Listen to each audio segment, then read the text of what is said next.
Ce seară minunată, mai spune-mi iubito odată, mai spune-mi că ești frumoasă și că îmi vei fi mireasă. Un moment anume de care noi tot râdem, eu și Dana, că atunci când ne-am cunoscut și i-am povestit, când ne-am cunoscut, ne-am dus la masă și mi-am luat ciuperci. Și pentru ciuperci nu-ți faci insulină că n-au carbohidrați.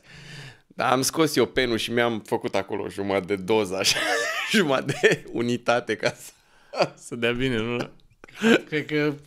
Și cum a fost, Dana? E din 10. Păi cum să fie? După 18 ani avem 3 copii, ne-am căsătorit, a fost foarte bine. Păi lasă, că acum știe toată lumea, dar reacția e acolo. Te-ai folosit de asta sau... Păi te uiți la prezent și îți dai seama dacă Dacă a funcționat. Asta mi-a zis ieri Bobonete. Vorbea cu Moisescu și zice, băi, a întrebat, nu mai știu dacă ți-a dat mesaj că i-a plăcut filmul. Mi-a dat. Zicea, bă, cât de proști sunt campionii proștilor, făcea. Era așa cu zâmbet pe față, știi? I-a plăcut. Da, păi nu, dar dacă vrei să câștigi cu un personaj trebuie să fii prost, dar în sensul mișto a cuvântului, adică să fii atât de naiv și așa ca să atragi priviri și să fii E greu corect. să fii inteligent și să joci prost? Nu știu.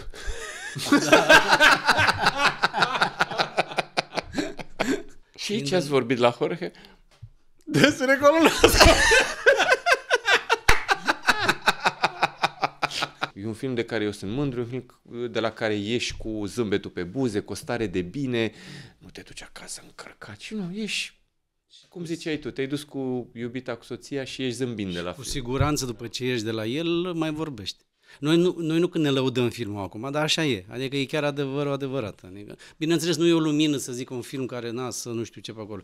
Dar e un film curat și bun, cum spune Dragoș. E un film blând. Dragilor, bine ați venit sau ați revenit la Vorba lui Jorge. În episodul de astăzi am 2 premiați Gopo, 2 vorba serioși, oameni cu multă experiență, 2 prieteni vechi de-ai mei, Dorian Boguță și Dragoș Bucur. Bine ați venit la Vorba lui Jorge. Salut! Salut! Sper că ați observat de când ați venit, că m-ați întrebat, dar ce e aici? Ai materiale de construcții, ceva? M-a întrebat tu, Dorian.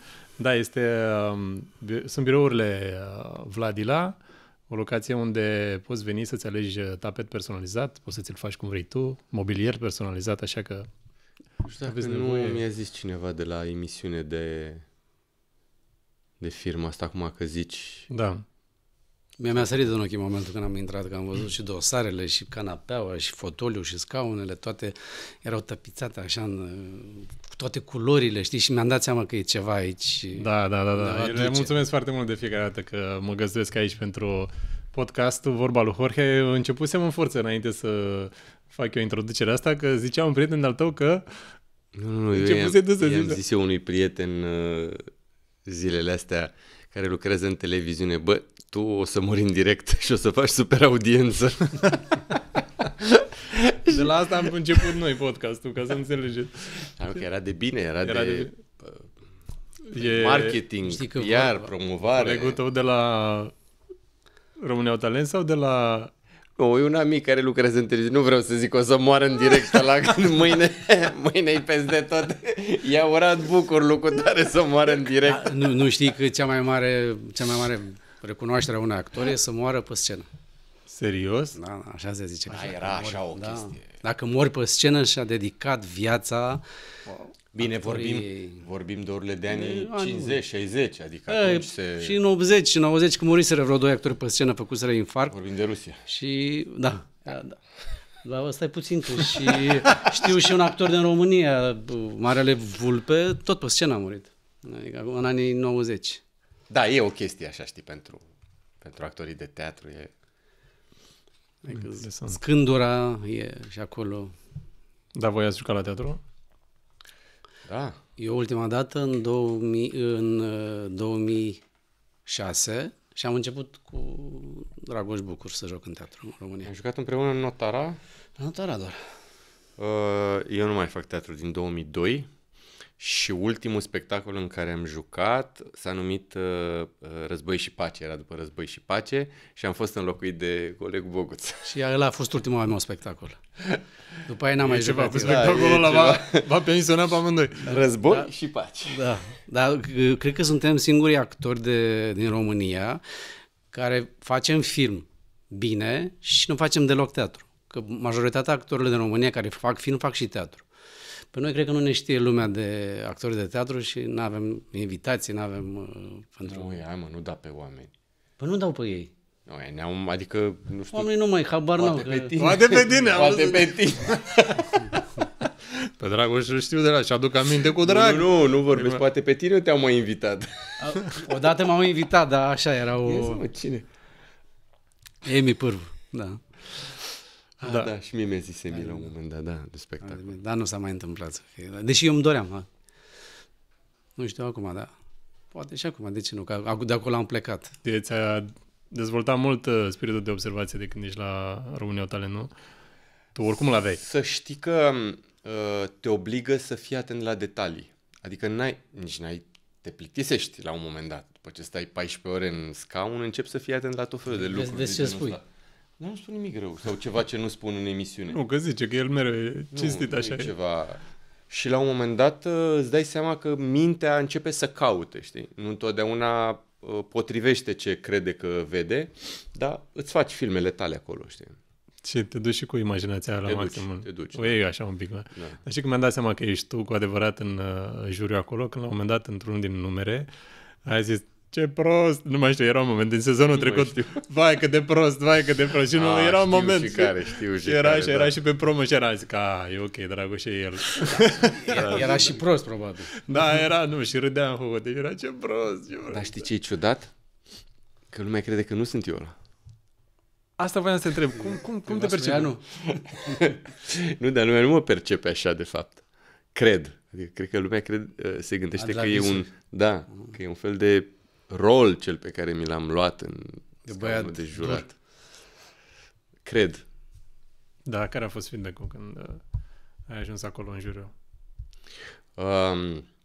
Să știi că se întâmplă, sună foarte marketing ce zic, dar se întâmplă foarte rar, știi bine, în televiziune să se întâlnească oameni care să nu-și pună la bătaie rugolile. Și 4. Când sunt 2, se mai nimerește. Dar 4 care să nu se întreacă în orgolii, care e primul, care vorbește mai tare, care spune gluma mai bună, care spune ceva mai inteligent, mie nu mi s-a întâmplat până acum. Deci este pe bune, e o echipă de-aia în TV ideală. Chiar e totodată la o parte, nu? Și oamenii chiar... Da, nu știu, a fost așa Bine, eu cred că pe Andy și pe Andrei au și ținut că știu foarte bine meseria, e clar. E al 14-lea an al lor acolo. Și eu mă știam bine cu Bobo, s-a nimerit așa, ne-am făcut inițial 2 tabere și cred că în a doua zi deja funcționează. Oricum sunteți foarte diferiți toți și asta cumva cred că și adună. Și mai e ceva, bine că nu sunt 2 femei. Că dacă erau... Da. Că dacă sunt 2 femei... S-ar scântei. În televiziune, în general, dacă sunt 2 femei una lângă alta, ci că nu se poate. Toți vorbesc pe acolo, mai fac glume, e scântei, nu se poate. Așa? Nu știu, o să fiu atent de acum, să mă uit la jury. Dar uite, vezi, la mea singur erau 2 femei, vezi? Acum, dacă stau, vine să mă Și ieșeau? Nu știu că nu mai, a fost de mult. Ok. No, a fost superb. Chiar a fost frumos la mea singur. Avem film nou. Încă 2 lozuri. Da. După câți ani de când a fost lansat? Deci ieri s-au făcut în 2016 7 ani când am avut premiera. Ieri. La mulți ani, dorule. La mulți ani, Dragoșe. Da, am făcut 7 ani. 7 ani. Mamă. Când am scos filmul care efectiv ne-a luat prin surprindere. Deci prin surprindere ne-a luat succesul lui. Nu ne-am gândit o secundă că poate să adune atâta public, că poate să aibă așa ecou filmul, că poate... Deci a fost... Noi ne gândeam că, e un film a cursului, nu? S-am indictat. Dar el abia Scuză-mă, a zis ieri una la filmări, felicitări nouă. Mi se pare că se potrivește Nu, păi tocmai ziceam că nu ne așteptam, adică a fost șocat. A fost șocant și atunci primul lucru după premieră am început să ne întrebe când de 2 lozuri 2. Noi nici prin cap n-aveam... Și distribuitorii au tot tras de noi, știi? Faceți partea a doua. E o fereastră în care ar fi bine să faci partea a doua dacă vrei să faci un sequel. Okay. Pe care noi încă am depășit-o. Ricolul, da, la voi e mai... 2 ani după. Aha, știi? ok, Adică până în 5 ani. cam până în 5 ani că ar fi fost, dar a venit perioada aia Vedem. pandemiei. Vedem acum. Da. Dar ție îți plac comediile? Adică ce preferi? Ce filme? Comediile romantice. Eu prefer să merg cu soția undeva unde să știu că îi place mult. Astea sunt filmele în care mie îmi plac, știi? Să știi că e și comedie romantică. E și comedie romantică. Știi că are 2 povești de dragoste de data asta. Nu-mi spune că vreau să văd la cinema, nu. Este cu sacrificiu pentru parteneră, cu... Uite, vezi, despre asta e vorba. Ai învățat multe în relație, nu? Ați băgat din viața reală sau? Nu, ne-a întrebat cineva... Am făcut-o, nu știu dacă ai auzit, am făcut o melodie cu Mario și cu Renato. Da. Și versurile spun: ce seară minunată, mai spune-mi iubito odată, mai spune-mi că ești frumoasă și că-mi vei fi mireasă. Și Renato la un moment dat zice: bă, dar cum e asta, mă, frate? Cum? El având 18 ani sau 19 ani? 20. Și cum e asta, mă? Spune-mi iubito că ești frumoasă. Cum adică să vină ea să-mi spună că e frumoasă? Și Mario stă așa: băi, mai așteaptă-mă să mai crești, mai așteaptă să ai o relație serioasă și o să vezi ce înseamnă. Care tot e pe la 20 de ani, nu 23, cât are. Îți dai seama că nu. Bine, și el e deja într-o relație lungă, ca și zis, de 7 ani. Să vă servesc o figa, să dăm noroc că... Are zahăr? Nu, e perfect. Uite, vezi bine că ai observat, mi-am permis direct din prima să deschid light, că am văzut... Deci nu știai că sunt diabetic și că nu... Da, mă știam. Da, de bine. Nu mai ții minte la cursuri când îți făceai... Noi luam pauză la cursuri, apropo, am făcut cursurile cu Dragoș Bucur, dacă vreți să mă luați în filme, puteți să mă chemați, că știu, am învățat de la el. Talentați amândoi, de ce să nu... Și eu și soția am făcut. De ce să nu zicem? Hai că miroase bine. Hai noroc. Sănătate. Doamne ajută. Și la mulți ani, Dorule. La mulți ani, Dragoș. Și din când în când... Nu știu dacă sunt italienii, dar figa. Da. Da, păi ziceam că în timpul cursului se mai oprea Dragoș din când în când, pac, mai băgai... Și acum pe aplicație. Pe aplicație, nu? Dar de la ce vârstă ai început? Deja, de când m-am lăsat de teatru, din 2002. Băi, e ceva cu nu, înainte. Cred că înainte, că erai cu agenție de casting. Da, în 2000. Deci din anul 2000. Wow, ai ceva de când... Da, deja e parte din... Ca spălatul pe dinți. Pentru unii. Da, dar știi că tu acum te uiți așa cu compătimire. Nu mă uit cu compătimire, că nu treabă. Deja sunt atât de obișnuit cu el cu chestia asta, că el la un moment dat îmi povestea când a început să aibă diabet și își făcea, era singur așa, și dacă făceam fața unei femei, unei fete, alea erau topite, instant. Foloseai asta ca... Pur și simplu se întâmpla, erau coincidențe. Crezi în coincidențe? Și imediat picau, nu era? Ce drăguț. No, Doru de fapt vorbește de un moment anume de care noi tot râdem, eu și Dana, că atunci când ne-am cunoscut și i-am povestit. Când ne-am cunoscut, ne-am dus la masă și mi-am luat ciuperci. Și pentru ciuperci nu-ți faci insulină, că n-au carbohidrați. Dar am scos eu penul și mi-am făcut acolo jumătate de doză, așa, jumătate de unitate ca să dea bine, nu? Cred că... Și cum a fost, Dana? Din 10. Păi cum să fie? După 18 ani avem 3 copii, ne-am căsătorit, a fost foarte bine. Păi lasă, că acum știe toată lumea, dar reacția e acolo. Te-ai folosit de asta sau... Păi te uiți la prezent și îți dai seama dacă a funcționat. Dacă a funcționat. Da, foarte interesant.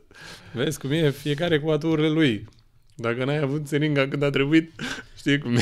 Dar credem că funcționează pentru că acum când filmam anul trecut și era greu. De dimineață până seara, film independent, căutam locații, noi tot. Și la un moment dat spre seara oboseai. Și te simțeai obosit și îl vedeai pe ăsta cum își scoate și își face insulina și chiar îți făcea milă, Doamne, săracul, pe lângă că e obosit, cum suntem noi, și mai face și chestia asta, adică ți ia cumva. Poți să crești și onorariile. Pentru treaba asta, nu? Crește onorariile, că zici că ți-e greu, mai cer condiții, cer rulotă, chestii. E bine. Vrei să vezi cum e, noi ăștia ne gândim la el și el fructifică la maxim. Să știi că în 2 lozuri sunt relații de-astea, în încă 2 lozuri e chestia asta așa pe... Elegant. Învățăm, nu? Despre relații în nou film. Poți să înveți, de ce nu? Înveți la ce să fii atent. Da, poți să înveți, că... Interesant. Grija față de femeie se vede bine în film la noi acolo. Da. E inspirată din viața reală a voastră sau e... E complicat, ar fi fost foarte ciudat. Ar fi fost foarte ciudat. Nu. Nu, e ficțiune, am înțeles. Da, personajele sunt foarte... Proaste. Dar eu să le zic naive. Aha, mai superficiale. Dar sunt atât de proști toți trei, în sensul ăsta, că sunt foarte mișto. Asta mi-a zis ieri Bobonete. Vorbea cu Moisescu și zice, băi, a întrebat, nu mai știu dacă ți-a dat mesaj că i-a plăcut filmul. Mi-a dat.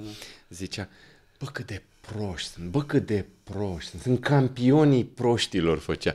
Era așa cu zâmbet pe față, știi? I-a plăcut. Da, păi nu, dar dacă vrei să câștigi cu un personaj, trebuie să fii prost, dar în sensul mișto a cuvântului, adică să fii atât de naiv și așa ca să atragi priviri și să fii E greu corect. să fii inteligent și să joci prost? Nu știu.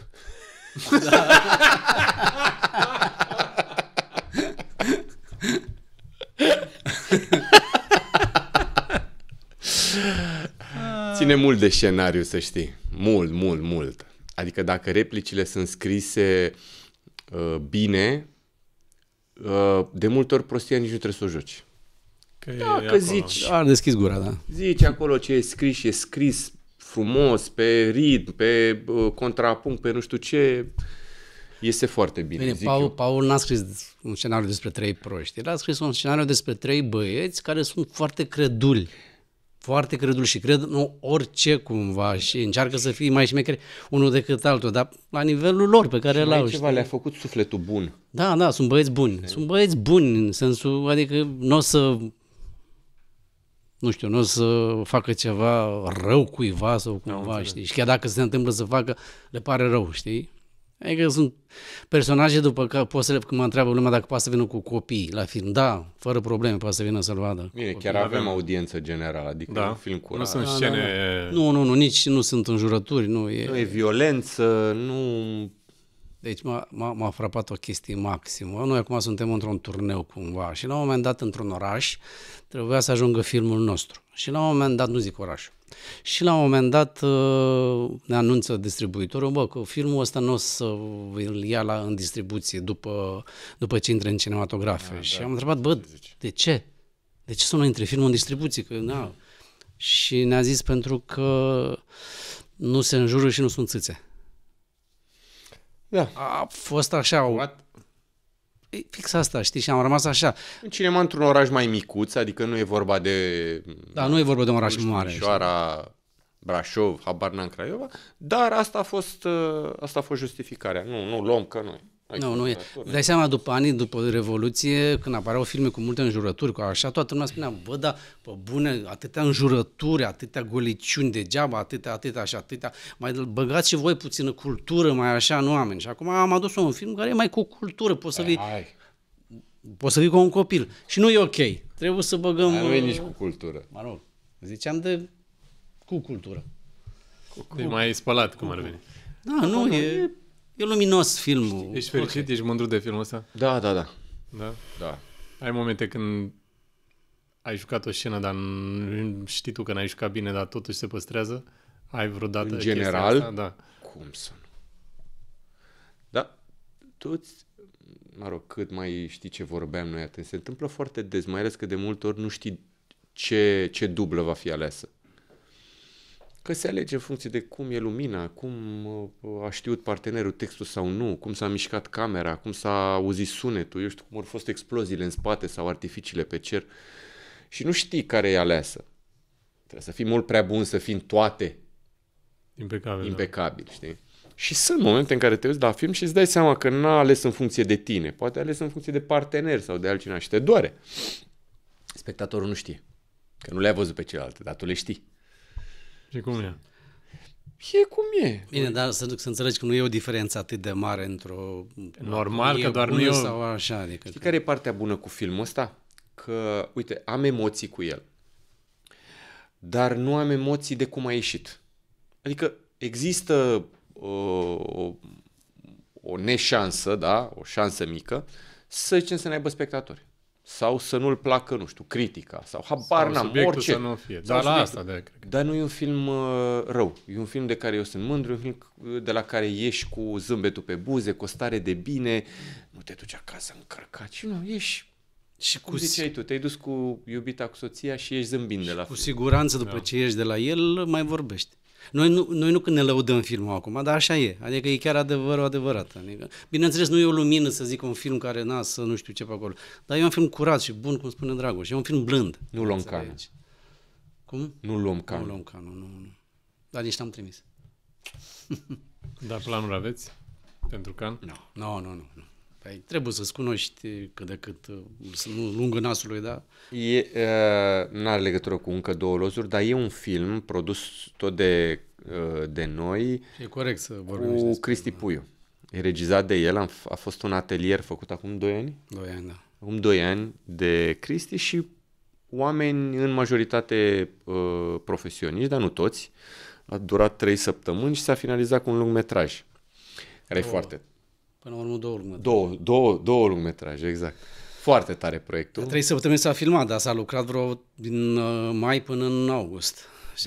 2 luni a fost atelierul, cred, și pe urmă încă 3 săptămâni. Se numește MMXX 2020. Am avut premiera mondială acum la San Sebastian, unul din cele mai mari festivale. Ăla e film la care să te duci, să te uiți, să ieși cu întrebări de acolo. Sau cu răspunsuri, dacă vrei. Unde e alt lucru care se întâmplă. Da, e alt ritm, alte teme, alte...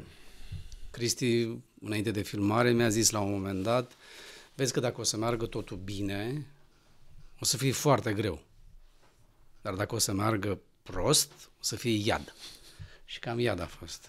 Wow. Da, dar el a spus tot, dacă vrei să ai valoare la final, trebuie să fie greu. Altfel, dacă e totul ușor, la final n-are cum. Experiențe diferite și de filmare dar și rezultatul. Și da, asta e frumos, știi? Și el tot intră în cinematografe pe 7 noiembrie. Știi? Dar noi acolo nu avem pretenții de film comercial ca să ne întoarcem banii investiți, așa. Noi acolo avem pretenții să-l vadă lumea dornică să vadă un film.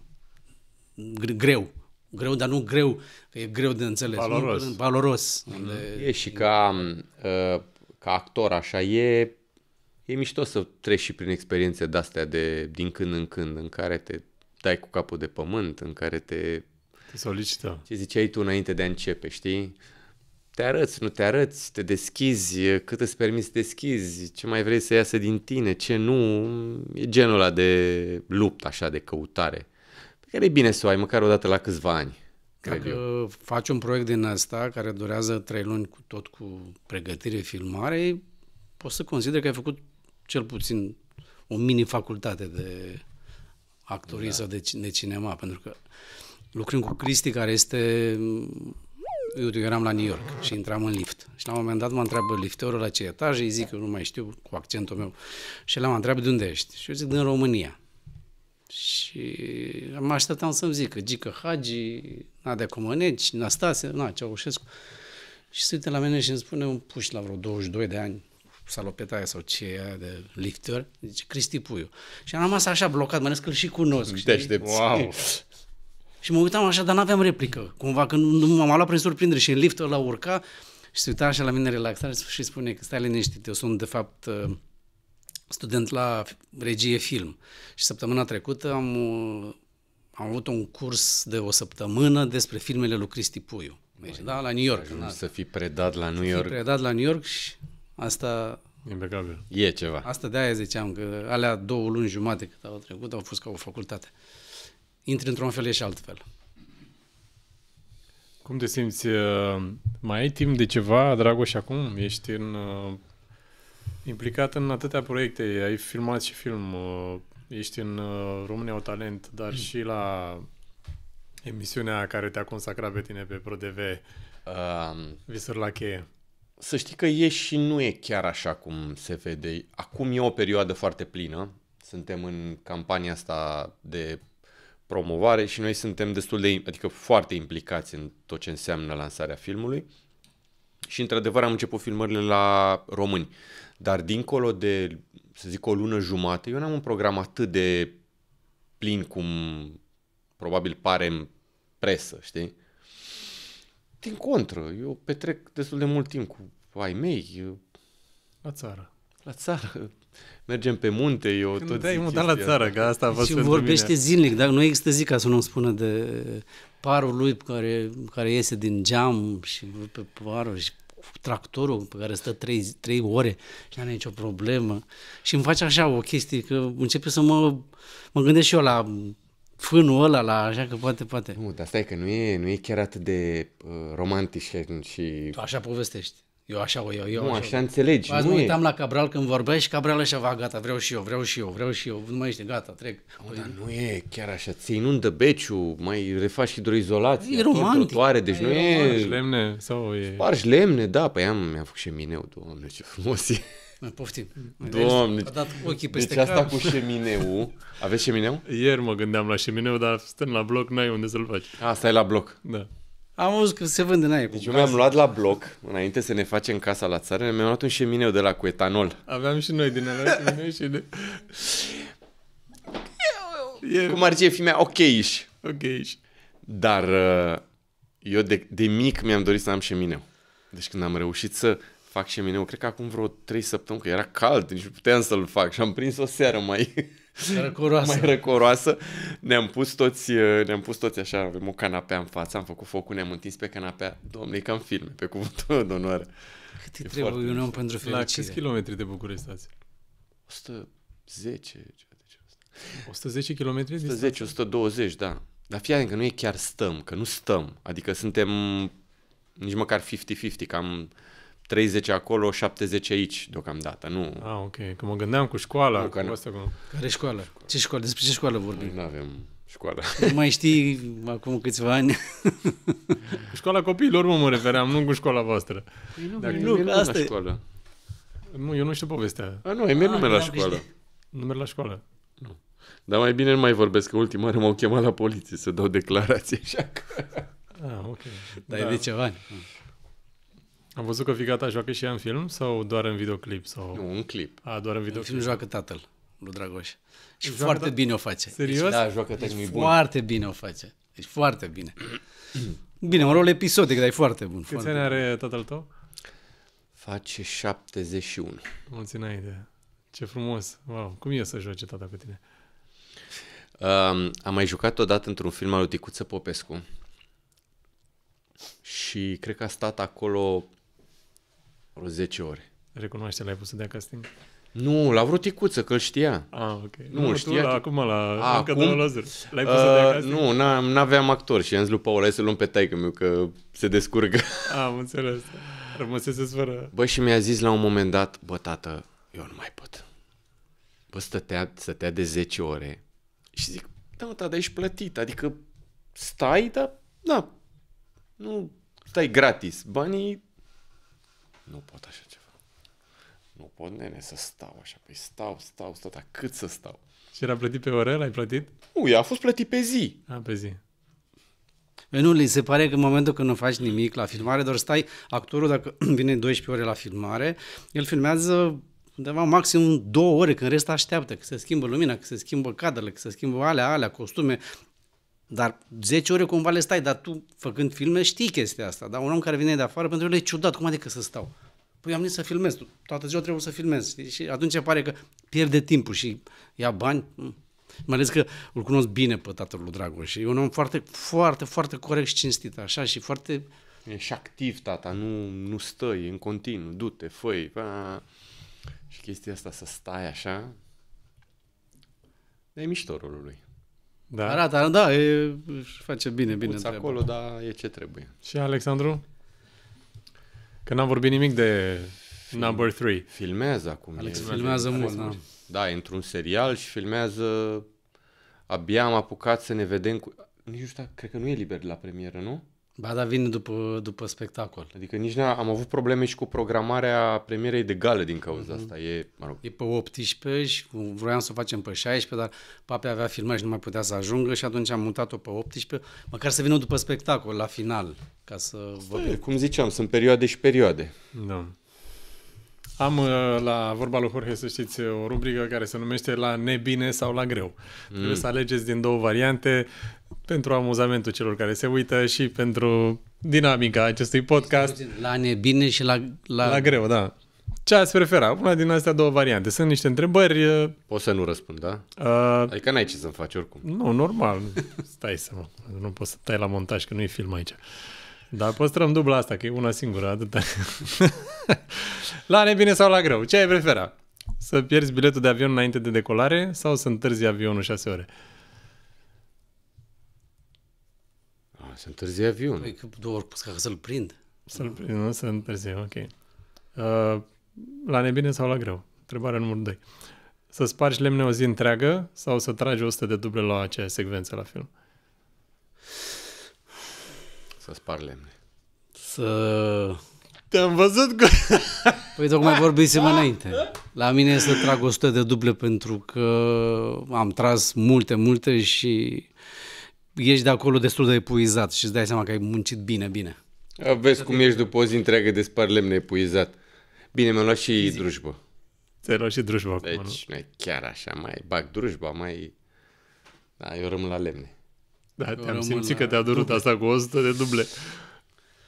Cred că cel mai mult am tras 48. Wow. 48 sau 49. Deci te epuizează. Și într-adevăr te pune la pământ. Nu mai Și știu ce fizic și psihic, mai ales psihic. Fizic da, mai duci, dar psihic Eu am vrut să renunț, tot așa, vreo 30 ceva de duble, am vrut să renunț la actorie. M-am dus acasă, am zis, gata, nu mai, termin filmul și gata, nu mai. Bine, era și o presiune foarte mare, tot legat era și de Cristi Puiu pe acolo și... Greu, dar mă rog, mă bucur după aia. Că... Tu să seama ce meserie, frate, te bucuri să te chinui. Mm-hmm. Adică alegi să te chinui. Da, după aia e... Da, și aplauzele... Nu aplauzele, să știi când e frumos, când îți dai seama că ai reușit să ajungă la public. duci replicile alea, să clicul ăla să fii cum trebuie. Când ești cinstit și când spui replica bine, nu o spui pentru spectator, că uite că am spus-o bine, nu, o spui curat, cinstit, cum e scrisă. Uite, mi se ridică părul acum. Asta e o diferență, știi că mă mai întreabă lumea care e diferența între televiziune și film, actorie sau... tot așa ce ziceai tu, care e diferența între televiziune și un podcast. Un podcast ai timp. Și poate nu de la început până la final ești sincer și deschis, dar tot găsești niște momențele. În televiziune e foarte greu să faci chestia asta. În televiziune vin peste tine. Tot. Se mai bagă și altul, mai zice și unul ceva. Se bagă ăla, vine audiența, vine producătorul, vine aia. În film nu e așa. În film, băi, n-ai ieșit bine, nu mergi mai departe.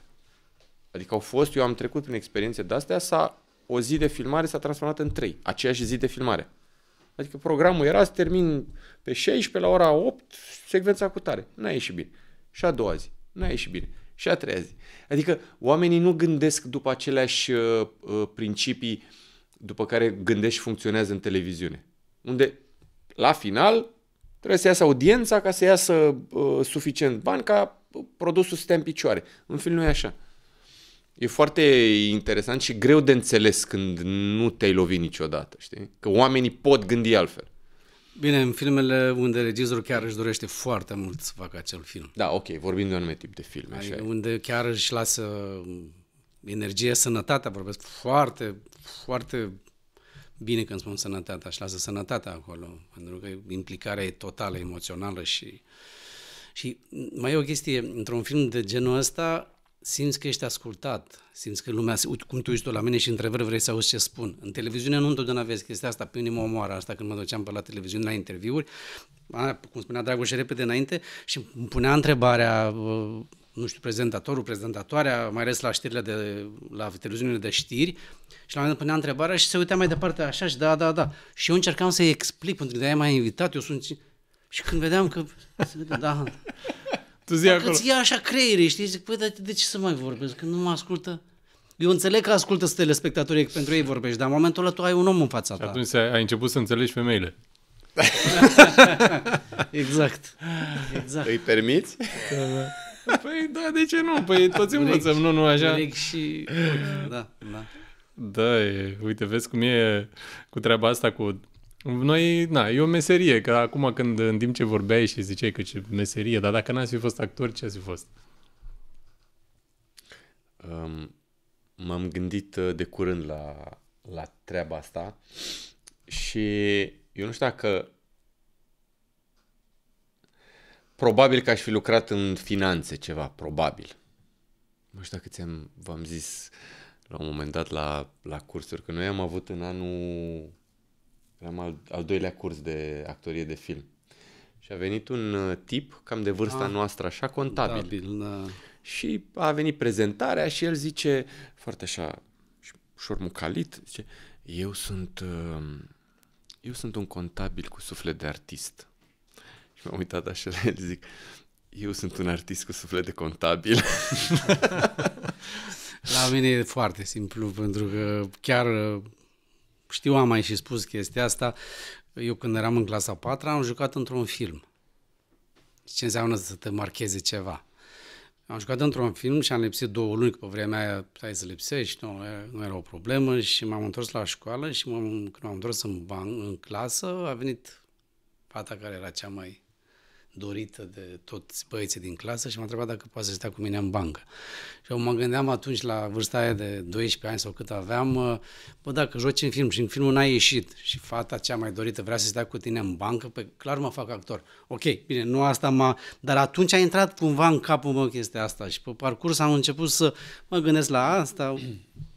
Bref, într-un final m-am făcut artist. Eu sunt conștient că de departe nu sunt cel mai bun actor, că sunt actori super talentați, care sunt chiar loviți de har. Dar eu fac asta pentru că eu chiar vorbesc foarte serios, nu știu să fac altceva. Ca să, cel puțin să mă simt cumva echilibrat în interior. Chiar nu știu să fac altceva. Adică dacă el zice că e actor cu suflet de contabil, mie dacă îmi pui cifrele în față, mai rătăcit. Clar, deci în zona de cifre n-am cum. În altă zonă, dacă mă duc, mă plictisesc, rutina mă omoară. Și atunci, o chestie inconștientă, am ales să fac ce-mi place. Și eu acum fac ce-mi place și dacă mi-ai spune, hai, alegeți altă profesie, nu știu. Nu pot, nici măcar nu pot să mă gândesc, chiar nu știu. Dar asta e interesant. Așa, de obicei oamenii au așa un plan B. Dar nu știu dacă plan B, dar uite că aș fi putut face nu știu ce, dar am ales să fac asta, știi? Adică mai e chestia asta.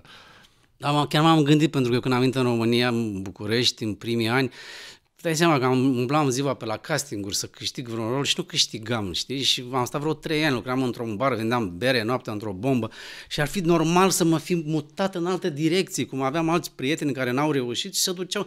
Dar eu nu mă puteam să mă mut, că nu știam unde să mă duc, nu știam ce să fac efectiv. Și inconștient am rămas în profesia asta cumva și într-un final am avut răbdare și până la urmă am luat un casting și tot așa, de bine de rău, acum. Deci răbdarea e... În cazul meu, da, pentru că nu știam ce aș putea să fac altceva. Răbdarea și lipsa opțiunilor. Da. Dar oricum, în zona creativă mi-ar fi plăcut, clar, adică dacă era să... Și pe scris, pe scenaristică puteai să mergi. Da, uite, pot să fac și acum chestia asta cum e. Dar eu atunci m-am apucat de scenaristică, când m-am apucat să scriu, că când jucam în Lombarzelor 8, la un moment dat am semnat un contract pentru Lombarzelor 8, partea a doua, și cu 3 zile înainte de filmare au zis nu se mai filmează și am intrat într-o criză. Păi ce fac 5 luni, 6 luni de zile? Că n-am ce să fac.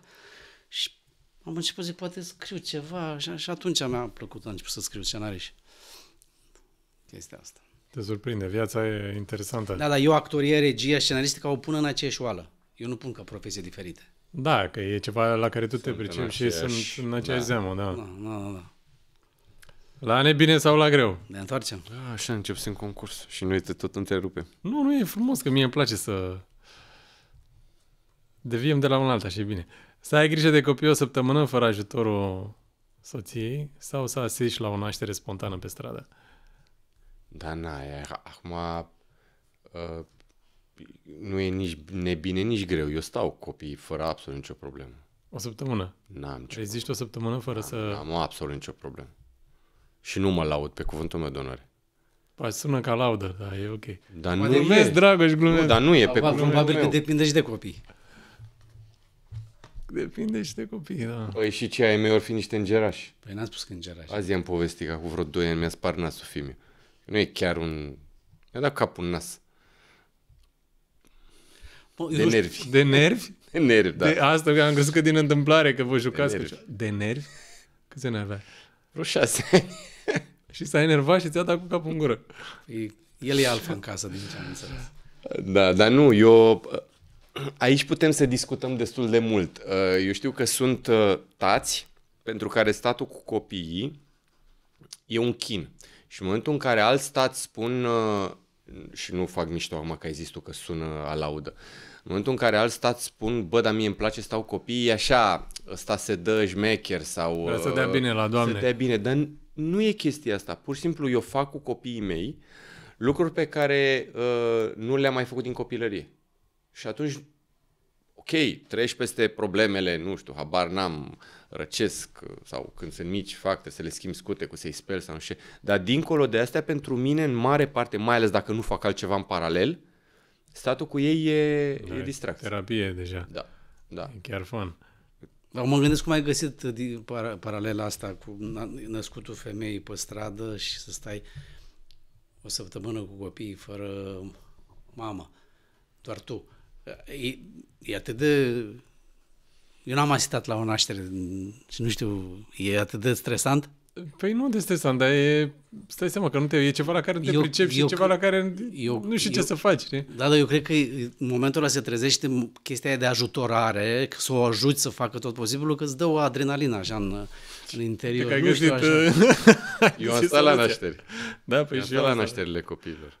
Da. E frumos, e un sentiment minunat. Bine, alta e să asiști nașterea și alta e să te uiți când naște. E cu totul și cu totul altceva. Da, da. Dar oricum, așa, că te uiți pe geam sau că ești în aceeași cameră și e frumos, dar... Mi s-a părut așa frumoasă fiica când s-a născut și am văzut poze după câțiva ani. Doamne, ce hal arăta. Atunci mi s-a părut de o frumusețe. Era a ta? Zi, ai plâns? Nu. N-ai plâns? Nu. Deci, nu știu, ceva să se întâmple ca să plângă Dragoș și nu e deloc, nu e sensibil așa la exterior. Mi-a rupt piciorul, tu și am plâns după operație. Când s-a întâmplat? Când ne-am luat eu rolul din Război și Pace. De-aia mi l-a luat. Când ți-ai rupt piciorul? Mi-a rupt piciorul de la schi. E ceva cu replicile din spectacolul ăla, dacă ați renunțat amândoi după la teatru, știi e clar. S-a întâmplat așa cumva, nu știu. Dar fii atent, aveam 2 prieteni buni în teatru. Pe el și pe Bordeanu. Și jucam în 2 spectacole roluri principale, spectacole mari, adică care nu puteau fi oprite, că se strica mersul teatrului și într-unul m-a înlocuit Boguță, într-unul m-a înlocuit Bordeanu. Da, dar eu m-am dus la tine să zic, vezi că vor să-mi propună și nu vreau să mă bag. Și m-ai sunat tu, deci venea la mine directorul teatrului și spunea, bă, nu te înțeleg, tu abia ai ajuns în România, n-ai niciun rol, ai rol principal, bagă-te. Dar eu deja eram foarte legat de Dragoș. M-am dus, era în spital și am zis că mi-au propus și nu vreau să mă bag. Nu, mă simt așa. Și m-a sunat și mi-a zis, bă, Doru, oricum va intra cineva. N-am spus niciodată chestia asta. Oricum intra cineva. Măcar intră tu. Măcar ești prietenul lui, da. Am intrat, am jucat un an și pa. Da. Tu nu ți-ai rupt piciorul, a fost ok. Și ai plâns când ți-ai rupt piciorul? Nu, după la operație. De nervi sau de durere? S-a făcut pe viu operație. Nu, după. Eu am aflat după aia că operațiile la genunchi sunt cele mai dureroase. Nu se făcea paroscop. Da. În 2000 sau nu știu, 2000 și ceva. 2000... Au tăiat cam atât așa pe genunchi, au dat la o parte tot și au rotulă, menisc, deci ligamente. Ai edită mai figă pe genunchi. Asta s-o audă sponsorul tău.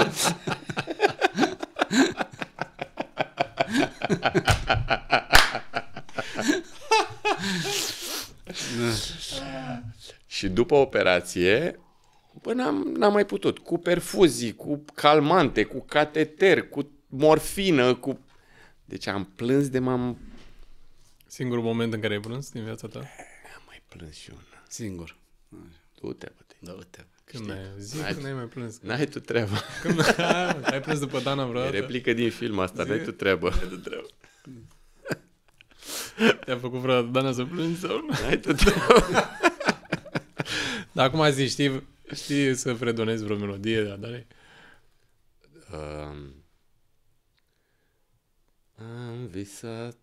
Am visat să zbor, degeaba mi-au zis că e doar un vis. Tu și cum ascultam, mă? Acum o să plângă. Deci cred că ascultam de...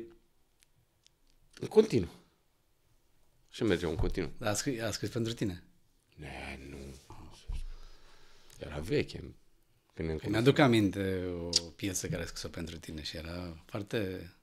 Mi-ai pus-o la un moment dat. Ceva cu noi doi sau ceva era așa. Era... Nu e pentru copii. Pentru copii era. Pentru copii. N-a scris pentru mine. Nu, pentru copii. A avut ea la un moment dat o serie de melodii pentru copii, știi? Și erau alea pe care le cânta Sofie și după aia cele pe care le cânta Luca Dri. Ce frumos. Da. Revenim să vă mai pun câteva întrebări, că mi se pare că dăm dintr-una într-alta și iese ceva frumos. La nebine sau la greu? Să rămâi blocat în lift peste noapte sau să rămâi fără carnet 3 luni? Eu am rămas și blocat și fără carnet și aleg blocat peste noapte. Nu, eu fără carnet. Sunt ușor claustrofob. Da, sunt ușor claustrofob. Țin sub control, dar aș nebun eu o noapte. Da, ți s-a întâmplat ceva? Ai avut vreo criză, ceva? Sau? Nu. Dar când simt că se închide ceva în spatele meu și spațiul e mic... Și dacă joci Dracula, ți se oferă să joci Dracula și trebuie să stai în coșugă. Ai liniștit că am fost eu de față când juca într-un film mai de mult și avea actorul un cuțit și venea spre el și stop. Și el era cuțit pe bune. Zic, bă, stați puțin, ce e aia? Dați-mi, mai ții minte la Contratimp? La Contratimp, da. Păi, luați-i cuțitul din mână, sunteți nebuni. Cum adică? Păi poate intră ăla într-o trăire și îmi dă în cap. Doamne, băi. Și adevărul că așa se face. Adică nu poți să dai un cuțit. Să fie cuțit din ăla care intră în... Sau așa, Da, sau nu actorii poți să... au razna, se cred eroi, se cred supereroi, vor să fie credibili, vor să... smulg părul din cap, adică de-astea... Dar aia nu e actorie. Eu am primit un pumn într-un film de la un actor, nu trebuia să iau pumnul ăla. Pentru că trebuia cumva să-l dea pe alături. Și am dat un pumn de noroc că n-au rămas urme, că să filmez mai departe. Și de la o actriță am luat o palmă de am uitat replicile, toate. Ți-a dat mașina peste Mamă! Și știam că e treieristă și am zis-o, te rog eu, iau ușor, te rog, că după aia trebuie să jucăm. Treierist, da. Mamă. Ți-a dat Așa, dar eu n-am probleme să stau în lift. Am kilometraje peste cap. Am fost odată la un, cred că acum vreo 2 ani, într-un montan rus, de ăsta mai mic cu copii. Și s-a blocat ăla și nu știu ce s-a întâmplat, că a durat, cred că vreo 3 minute. Băi, nenicule. Deci faptul că îmi venea ăla până aici, așa, și eram cu Cadrii, cu Roxana. Cred că și Sofia era cu noi, nu mai știu. Deci era de ăla de copii mici, dar faptul că îmi stătea ăla aici, așa, deci am transpirasem, mă uitam zic, ce fac, se sperie copiii, nu știu, deci nu chestia asta să te țin, să mă țină cineva așa, nu... Deci fac o paranteză, există pe net un tip care lucrează la un mountain rus din ăsta unde te urci, stau două fotole, te urci și la un moment dat apasă pe buton și te duci în cădere liberă. Și tipul ce-a făcut? Și e filmate, sunt multe, el stă, zice ok, verifică așa, la un moment dat declanșează ăla după vreo 5 secunde și înainte de 5 secunde zice, stai puțin că s-a desfăcut ăla imediat. Și ăla pleacă. Și îi filmează pe reacțiile. Mamă, să vezi tu. Deci era, și el face asta la eu mă dau în astea, nu-i de teamă de a mă da în ele. Nu, dar el îi spune înainte că e ceva, s-a desfăcut acolo și ăla pleacă. Aia pleacă cu un urlet. O să faci infart. Deci... Da, e destul de legal așa. Până îi moare unul. Pică din... Să te lovești la degetul mic de colțul patului noaptea în timp ce te întorci de la baie, ușurat, sau să ai păduchi. Da, mă lovesc la picior, încolo de păduchi. Cum, mă, nu? De ce? Nu, eu m-aș lovi la... Aveam părul lung în liceu, nu în liceu, în facultate. Și mă așez la birou, nu, în liceu eram. Mă așez la birou, aveam un ghiveci cu flori în față și îmi dau așa cu mâna prin păr, știi? Și când mă uit, tot biroul plin de gândaci, de gândăcei mici. M-am făcut la față, Zic, frate, am dat din nou cu mâna prin păr și s-a umplut birou, s-a umplut de gândăcei, de păduchi, de aia, așa, știi? Am luat așa părul, mi l-am ridicat. Noroc că mă și mă tundeam. Noroc că mi-am dat seama că erau florile alea acolo și aveau păduchii de aia pe ele. Că mă duceam la baie și îmi tăiam tot părul. Înțelegi? Nu, am fobie. Fobie. Nu... Eu prefer să mă lovesc, m-am lovit de sute de ori și eu la fel. trece repede. Să mă gândesc că am ăia... Chiar dacă am avut când eram foarte mic la grădiniță, era... Mă, că nu e așa rău. Eu m-am dus la un osteopat la un moment dat, acum vreo 4-5 ani, și am luat purici și am dat purici la pisică. Nu, păduchi, întrebarea a fost... nu, că purici... La purici nu, e ceva... Nu, la purici e ok. Și mă dădeau afară din casă. Pleacă de aici că dai purici la pisică. Și în loc să luăm invers, tu aduci tu purici la pisică. Da, cred că pe asta n-am mai auzit-o. Da. Și era, ce crezi că aduci și pe talpă. Foarte, foarte greu. Dar m-am așezat în curtea unui om, era o casă veche unde m-am dus să mă trosnească, trâng, m-am pus pe o băncuță din aia și au sărit pe mine. Și eu când am ajuns acasă, s-au dus unde știau ei. Mochetă.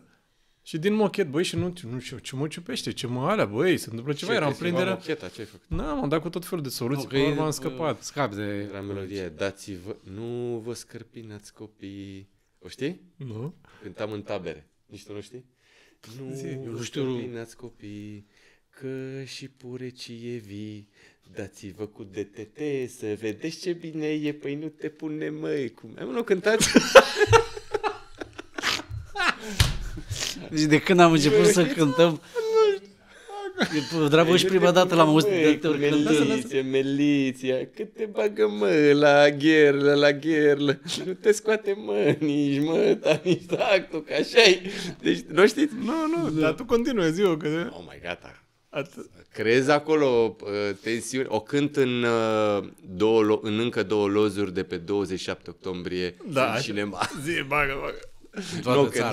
Nu cânt. Ai dat și ne-ai stricat și surpriza acum. Vedeți că fac? Nu fac. Ok, corect. Are și vorba aia, caracter. Deci clar cu degetul mic, am înțeles. Da. La nebine sau la greu? Să nu mai ajungă anestezistul înainte de colonoscopie sau să nu țină anestezia și să nu poți să spui? Vai de capul meu. Să n-ajungă, că nu o fac. Păi n-ai de unde să știi. Eu am pățit chestia asta când m-am operat acum 1 an. Mi-au băgat-o. Eu n-am făcut niciodată colonoscopie. Stai că nu ziceam de colonoscopie. Că nu ziceam de colonoscopie. Vorbea de anestezie totală. Nu de asta. Eram la nas, operație la nas. Și aveam senzația că nu mă ia anestezia. Și le ziceam la doctor, stați că încă sunt treaz. Și la un moment dat îmi dau seama, mă lovește cineva, mă trezesc și zice doctorul, cum ești? Zic, bine. Când, gata, s-a terminat, au trecut 2 ore. Deci credeai că strigi în continuare. Eu credeam că o să mă ia pe... Băi, poți să povestesc aia pe care ai povestit-o tu despre unul de la Iași cu colonoscopia? Acum ne-ai făcut curios. Ne-ai făcut curioși pe toți. Bă, deci nu știu dacă e adevărat. Hai să-mi aduc aminte acum, că cred că era mai de mult, dar... Acum 12 ani, 15 ani, că l-au dus în aula universității. Nu cred că am zis eu. N-ai zis-o tu? Nu. Bine, vă zic o poveste, nu știu dacă e adevărată, dar e bună de banc. Și că un actor, mare artist emerit al poporului, s-a dus să-și facă și el o colonoscopie. Și l-au așezat acolo frumos. Aha. Și la un dat l-au luat cu căruciorul. Și el stea așa într-o parte și l-au dus. Și la un moment dat a auzit. Și l-avem aici pe domnul Cutare. Era în aula universității. Doamne. Toți studenții stăteau acolo, se uitau la el. N-a avut curaj să se întoarcă și au făcut colonoscopia în fața ca să arate ce frumos. Puteau să-l întrebe, dar cred că e... Deci mi se pare de coșmar. Mi se pare de coșmar. Și a stat, că n-a avut curaj să se întoarcă, a stat acolo așa. Da, deci, dar fii atent, altă fază, că tot de aici, dacă plecăm de colonoscopie. Trebuie să luăm pauză. Nu mai, gata, nu. Dar o să mai bipăie din când în când, n-am ce să-i fac acum. Sora mea e doctor gastrolog. Doctorii gastrolog, pe lângă gastroscopii, mai fac și colonoscopie. Și la un moment dat, povestea că la un moment dat era, să zic, în canalul unuia și e o chestie extrem de firească, că mi-a povestit cineva care era acolo, intră asistenta și zice, Ala o cheamă, Ala, ce mâncăm azi? Aia. Și ea se uita în fund și zice, eu vreau din alea cu din alea și din alea. Ok, mersi, și au plecat. Tu îți dai seama că pentru ei chestia asta e atât de normală și așa. Și ce ați vorbit la Jorge? Despre colonoscopie.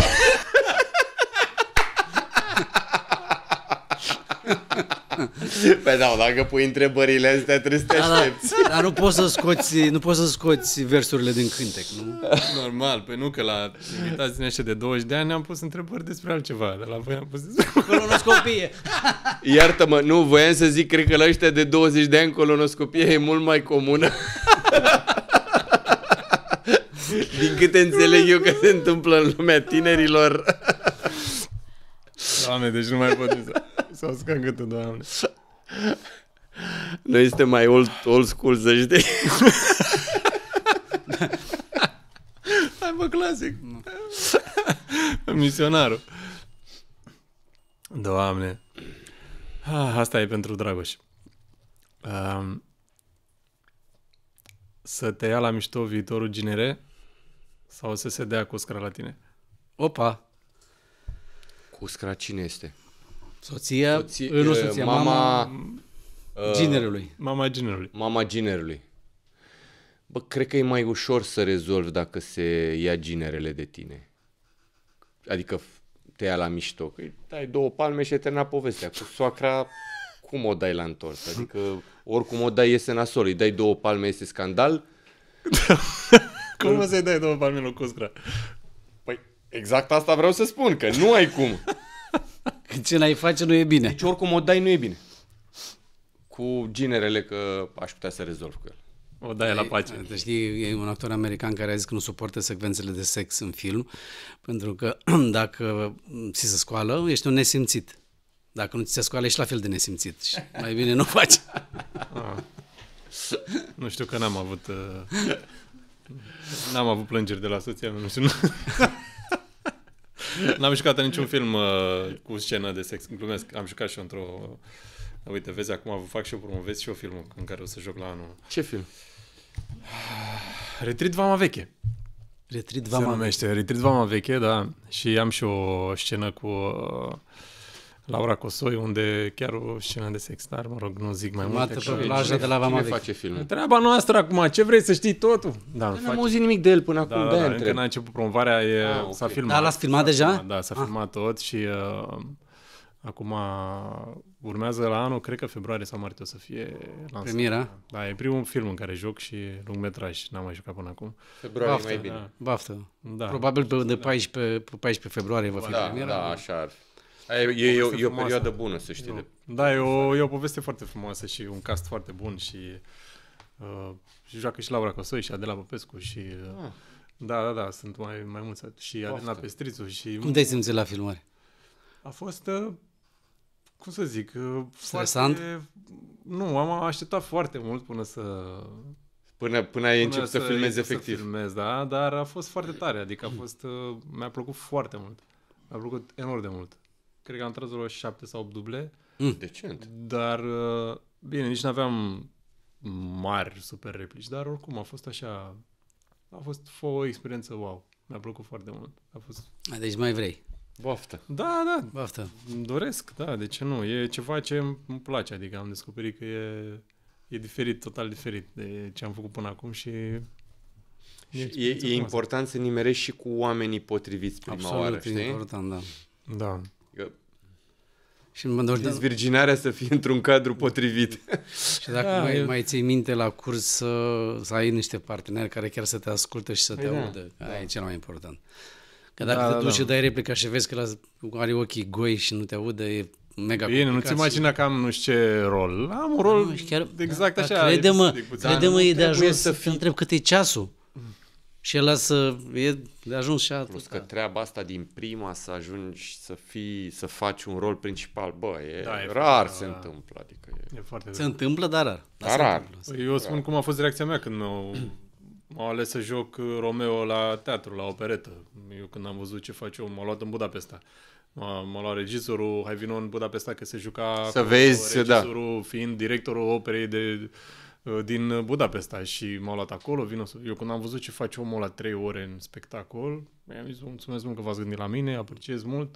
Dar de ce n-ai vrut să ai avut curaj? De ce n-ai încercat? Mi se părea... Dar să știi că... mi s-a părut așa ceva, wow. Și omul, fii atent, mi-a zis, învață astea 3 melodii până ne vedem peste 2 săptămâni. Hai și ne mai vedem după 2 săptămâni. Am învățat, bine, hai că le învăț. Am învățat 3 melodii, după 2 săptămâni le-a încântat, a zis, vezi că mă întorc peste încă 2 săptămâni, învață și astea alte 3-4 melodii.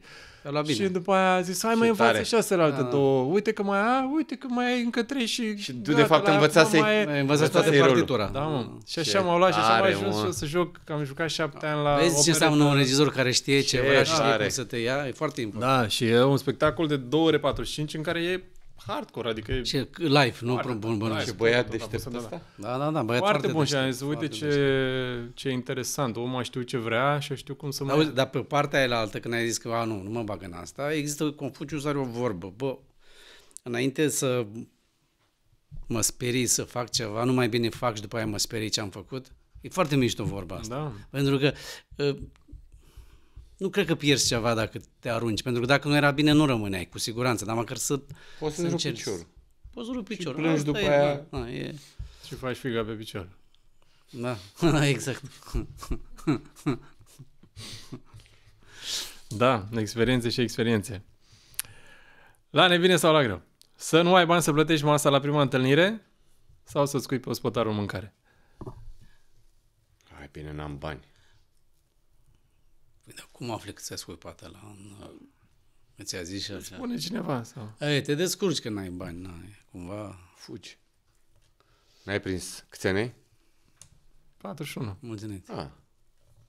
Am și chiar așa puști. Și eu când am. Nu sunt chiar așa puști, dar nu mai sunt așa. Nu, dar pari încă puști. Noi fugeam. Am fugit din restaurante. Serios? M-am întâlnit la un moment dat cu Edi, cu un prieten care mă știu din clasa 3-a și ne-am întâlnit la vreo 10 ani după ce am terminat liceu, vreo 8 ani. Și ne-am dus acolo în drumul taberii la o cârciumă. Dar eram deja oameni serioși fiecare, 27-28 de ani. Ne-am dus la o cârciumă pe terasă, am stat, am vorbit și ce mai faci și ha, și eram deja pe terminate cu masa. Bă, și când fugeam noi, și am făcut amândoi așa, și ne ridicam de la masă și am luat-o la fugă. Așa mari. Nu, aveam o ciorbă, o apă, nu știu, doar de dragul de și am sărit așa. Erai cunoscut atunci? Erai cunoscut? Făceam teatru, nu făceam televiziune sau altceva, dar am fugit. Ți-aduce aminte? Prin asta e cumva nostalgia de copilărie. Da, a fost o... E un joc așa. Da, cum mai faci asta? În țară, nu.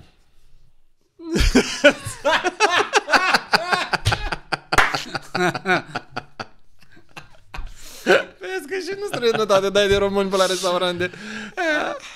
Îmi dau eu seama dacă sunt acolo. Cură la mal nostru de la noi, de la România. Nu, e că vin din prima, dacă vin din prima la tine.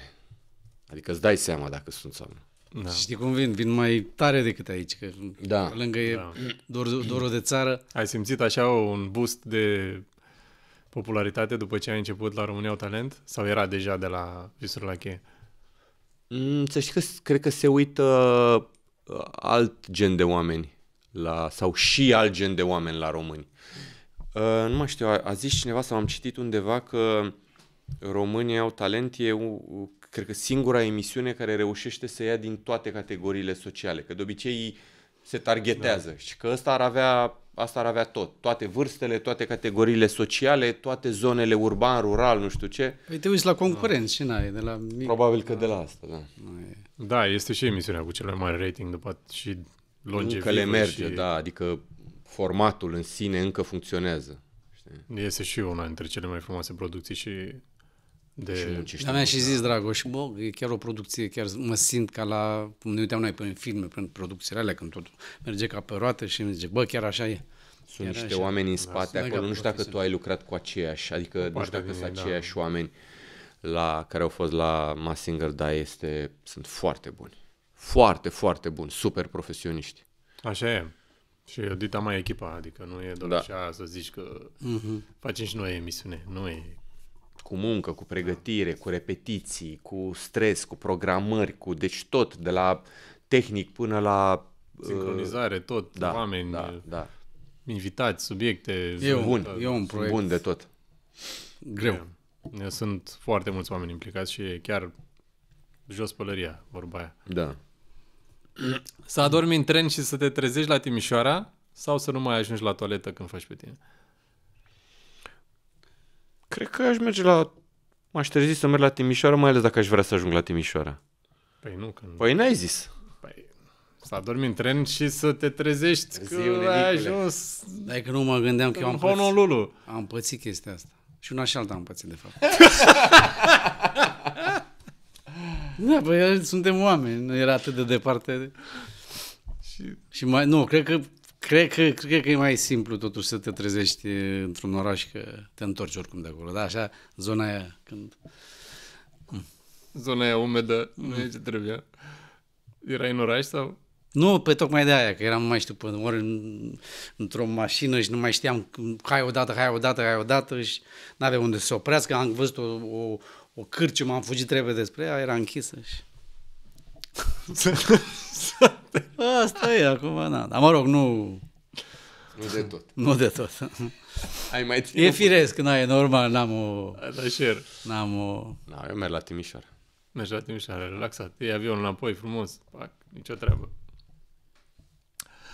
Să-ți ardă soția cu fierul de călcat cămașa preferată sau să uiți de aniversarea de 10 ani? Eu nu-mi cal hainele și n-am cămăși, deci poate să calci liniștit.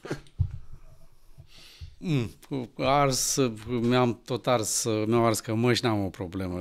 Cred că e o problemă dacă uit aniversarea. Ar fi e mai profund acolo ceva. Cât timp aveți de când sunteți împreună? 6 ani. 6 ani, mulți înainte. Uite, vezi, e mai proaspăt la el. La tine de câți ani sunteți? 18 ani. Wow. De 6 ori 3. 18 ani, wow. 18 ani. Wow. Și Sofia are 16, nu? Sau cât are? Face 17. Face 17. Wow. Acum, în ianuarie. Ce frumos, Doamne. E minunat. Să știi că e un subiect pe care, în mod normal, nu aș vrea să-l percepi aiurea, dar să știi că am o întrebare personală, strict personală, pentru că am văzut chestia asta și consider că oamenii care au un copil și îl adoptă sunt mai buni decât noi ceilalți care avem copii doar ai noștri. Se iartă păcatele mai repede. Nu știu dacă... Adică nu vreau să iei în niciun fel. E o chestie pe care eu am respectat-o și am simțit-o asta de fiecare dată la un om care a înfiat un copil. N-am cunoscut niciodată un om care a făcut treaba asta. Și vreau să te întreb cum descoperi că vrei să înfiezi un copil? Nu știu, nu-mi dau seama să... Da, cred că percepția e puțin greșită, că nu, adică cum simți chestia asta să faci? Nu e nicio garanție că un om care înfiază un copil e mai bun. Dacă stai să te gândești că foarte mulți oameni înfiază copii pentru a-i abuza, cum bănuiesc că ai văzut în foarte multe documentare sau întâmplări din start. Doamne ferește, asta e... Dar se întâmplă, din păcate, foarte des. Bănuiesc că știi sau ai urmărit. Sunt tot felul de cazuri, mai ales în ultimii ani. Iar motivele, pe lângă astea care sunt bolnăvicioase și ar trebui tăiate din rădăcină, sunt diverse motivele. De la oameni care nu pot avea copii și, într-adevăr, eu cred că e păcat să n-ai grijă de un copil dacă poți să ai grijă și îți dorești. Până la, cine știe, chestii personale, nu știu, promisiuni în fața, nu știu, în fața lui Dumnezeu sau în fața ta, sau sunt atât de diferite motivele, că am mai vorbit așa cu oameni de-a lungul timpului care au înfiat. Sunt pot fi complet diferite motivele. Da, interesant, foarte... Eu am descoperit iubirea unui copil care nu este al meu, dar e al meu acum, fata soției mele, și nici nu mai gândesc că e fata vitregă. Adică e fata mea, da. Adică am simțit și o simt profund iubirea și dragostea respectivă. M-am mai gândit, să știi, și am mai văzut așa diverse persoane care au înfiat și, nu știu, parcă mi-ar plăcea să vină și din interiorul meu. Nu știu de ce simt chestia asta, dar voiam să știu ce gândește un om când face treaba asta. Poate că sună un pic ciudat ce spun sau pueril sau... Nu știu, dar e o chestie pe care eu voiam să întreb pe cineva. Ce vreau să răspund nu e neapărat că evit răspunsul, îl și evit, dar nu ăsta e scopul neapărat al răspunsului în sine. Crede-mă că sunt foarte, foarte diferite răspunsurile oamenilor. Adică și dacă ți-aș spune eu, probabil că n-ai auzit a doua oară de la altcineva care a adoptat. Nu poți să pui egal între motivele pentru care cineva face lucrul ăsta. Da, e fascinant și felicitări, adică e... Pentru mine, adică mie mi se pare un lucru wow, nu știu de... Mi se pare, și având 3 copii acum, mi se pare wow, adică, na. Da, tot mi se pare wow, știi, adică... Felicitări. Și transmite și Danei tot respectul, aveți respectul meu. Uite, mulțumesc frumos. Scuze, în bipul ăsta mi s-a terminat insulina și nu se poate bloca. Păi și trebuie să-ți la faci... mine.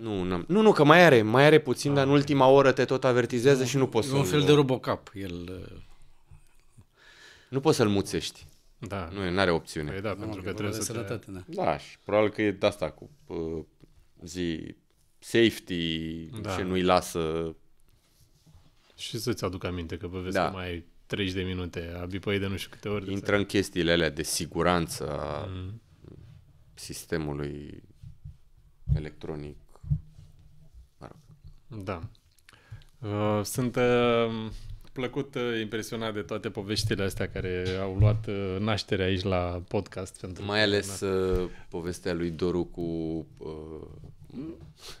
Ia zi, ce vrei să spui? Cu mașina și a mea cu săritul...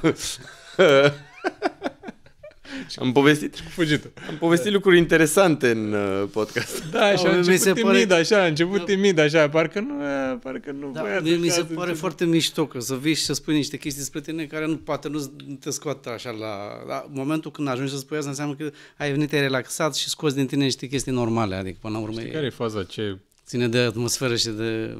Și asta e adevărat, dar și faptul că omul are viața lui unică și fiecare dintre noi avem o viață pe care mulți dintre noi nu suntem curioși, că și de-aia eu când am niște invitații, eu sunt curios să știu. Ești tu curios. Sunt eu curios și și mai zic ce mai ai făcut și cum și aia. Adică prin prisma asta eu n-am, uite, după cum vedeți, nici n-am o întrebări, adică nu am ceva, vreau să trebuie neapărat eu să întreb aia, și cum aia. E o chestie așa care vine natural, știi?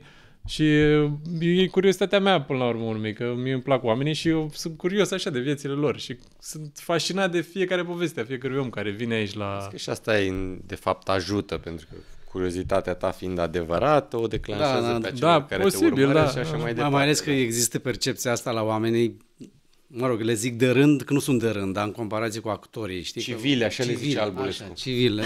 Pentru că ei au o percepție că actorii sunt super oameni, nu supereroi. Super oameni, e ceva... Și eu eram în teatru, lucram la Teatrul Național din Chișinău și la un moment dat mergeam cu doamna de la costume, o femeie mai în vârstă, de vreo 60 și ceva de ani. Și aveam un drum prin teatru, era mai lung așa și am început să vorbim niște lucruri mai profunde și ea mi-a zis că eu sunt în teatru de la 20 de ani. Și deci nu mai știu, prin anii 50. Și la un moment dat am fost șocată când am văzut un lucru. Zic, ce lucru? Am văzut un actor care stă dus la baie. Zic, păi și de ce v-a șocat? Pentru că eram convinsă că până la 20 de ani că actorii nu merg la baie. Percepția. Nu merg la baie, sunt super oameni, supra-oameni, ceva din asta. Povestesc una, dar după ce stingi camerele. Adică e... Așa de rea e? Doar ceva ce am văzut și mi se Dar pare până la funny. urmă suntem oameni fix, facem fix ce fac și restul. Fix așa, doar că ne mai vedem la televizor și asta nu înseamnă că suntem mai mulți sau mai puțini decât restul. Bine, e de mare altfel. păcăleala asta cu aportul la televizor. Așa, Mult, creează mare, creează așa că te face, nu știu, imaginea asta.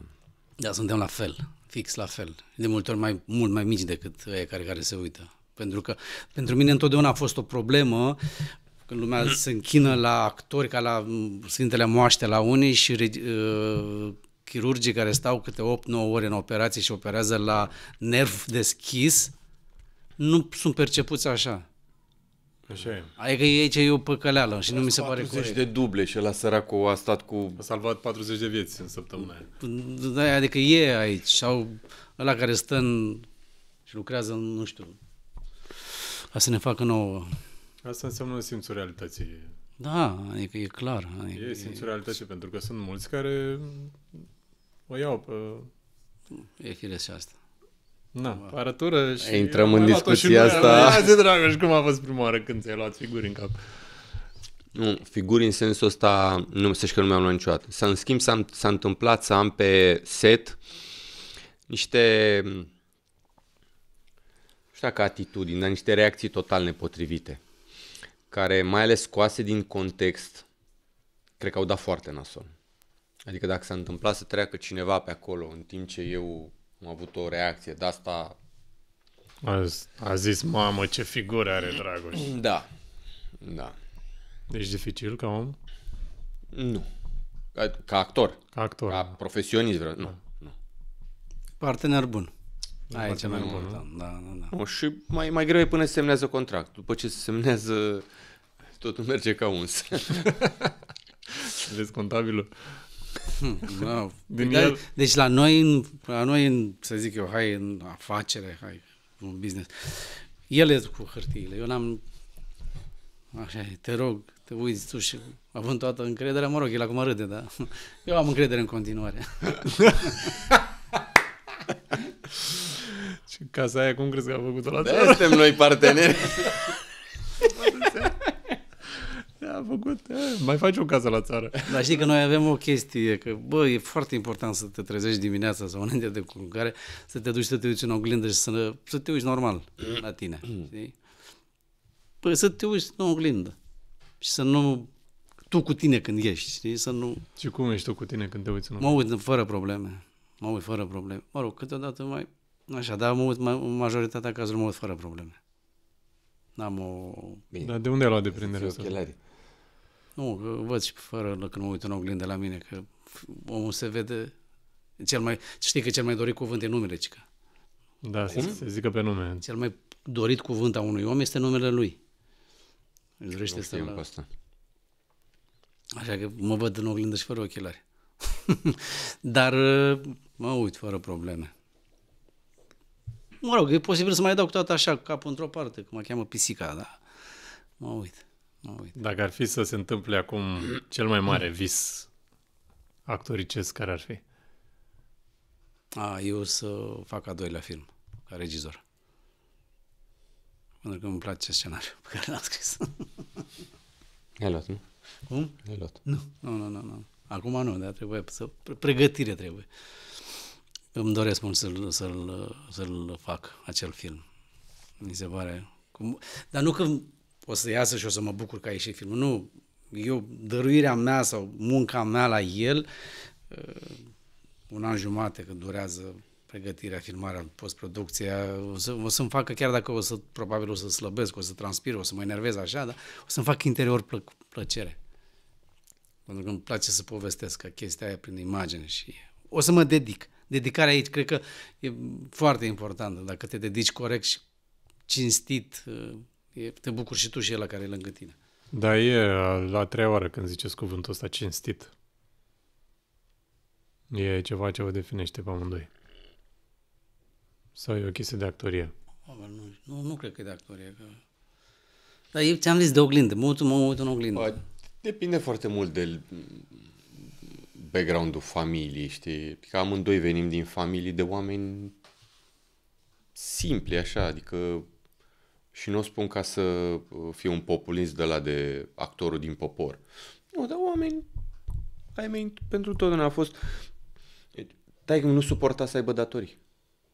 Să avea chestii, să fie totul corect, să plătească aia, să facă aia. Și cred că are legătură cu felul în care pleci de acasă. Oricât de bătrânicios sună aia 7 ani de acasă, eu cred că îi avem. Da, pentru că acum, mai nou, și cei tineri caută cei 7 ani de acasă, nu numai noi, cei care suntem peste 40. Și ei au început să observe chestia asta și fac diferență între ei. Ce prost crescut e asta? Sau uite ce... Am observat că cel puțin în anumite anturaje, în anumite medii, așa au început să fie atenți, da. Da, nu se mai asociază, își mai fac prieteni așa cu oameni superficiali, văd că sunt mai atenți, sunt mai... Dar e cumva și firesc, pentru că maturitatea sau crești, încep să vezi, adică apare instinctul ăla, simțul ăla de... Da, dar la noi nu era așa, noi eram o haită toți, știi, adică la noi nu erau cu separatisme sau că să zic, ăsta mi se pare cred că era, dar nu, cred că era într-un fel, adică... Bine, eram și altfel în perioada Da, aia. Nu știu, dar bunul simț îmbracă foarte multe haine, nu înseamnă neapărat... Hai că intrăm în filozofie. Hai zi, continuă, că ai început bine.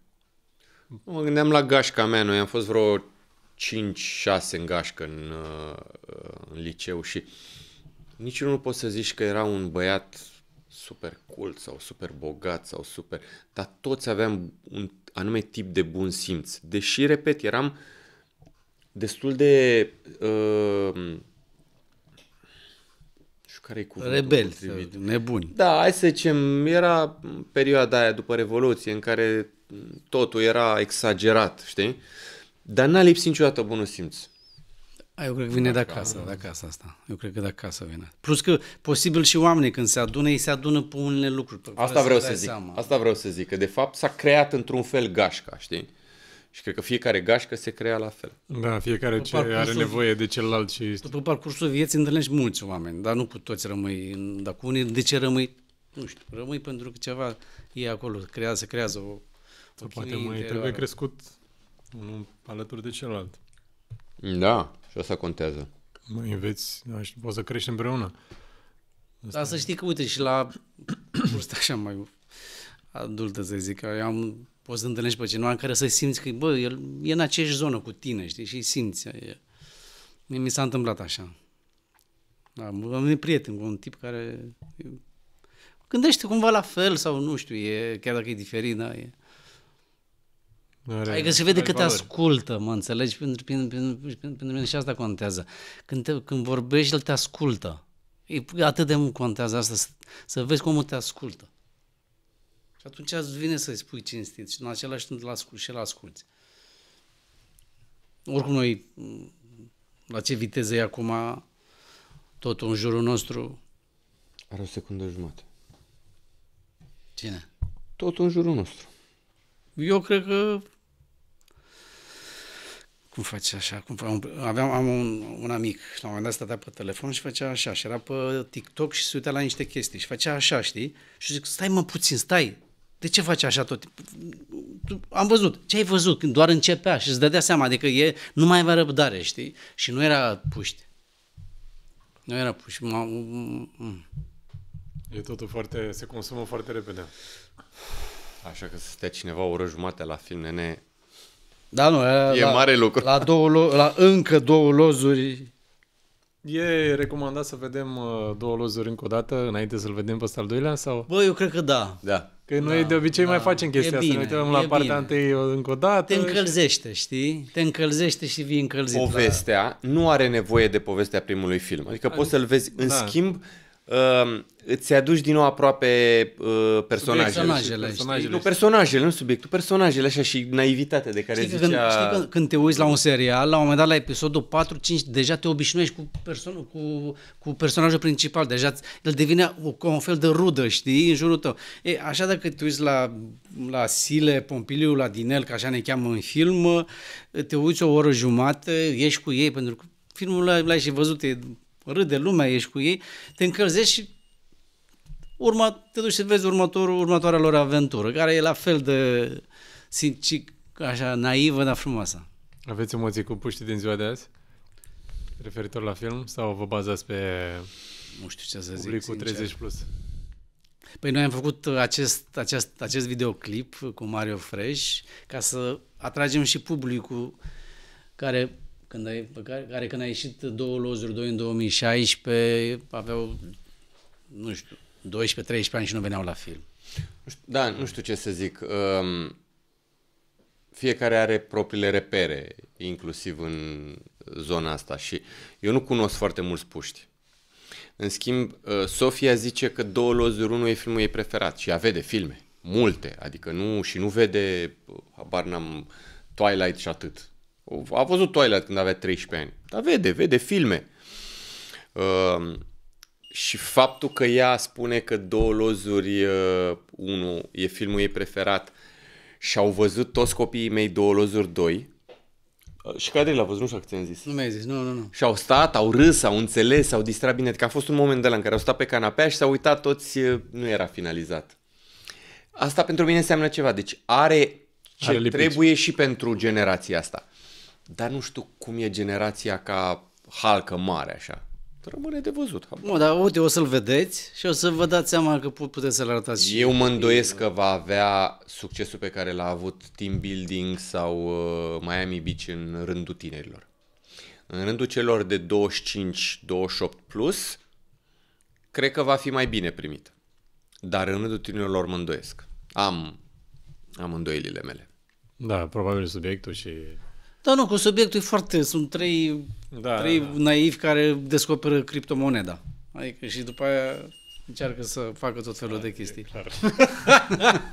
O să se uite și puștii, e clar. Păi, da. Asta a fost un cârlig. Un cârlig a fost. Știi, hai să zic una tare, nu știu dacă a apucat să zică Doru. Care? O să avem un concurs. Da, nu, n-am apucat. Care e foarte mișto. Și zic eu inedit. Câștigăm criptomonede? Nu, noi zicem câștigați un criptobilet. Adică e un premiu care se dă la finalul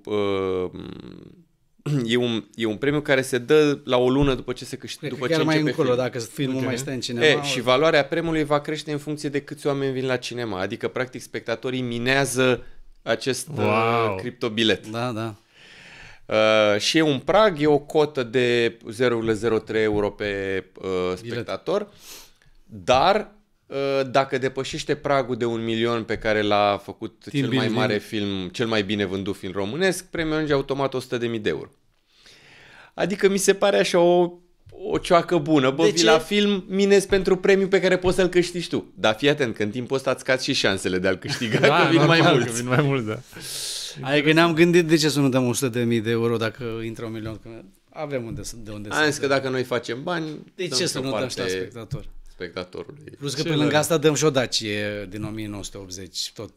E mai valoroasă decât 100.000 de euro. Financiar, nu.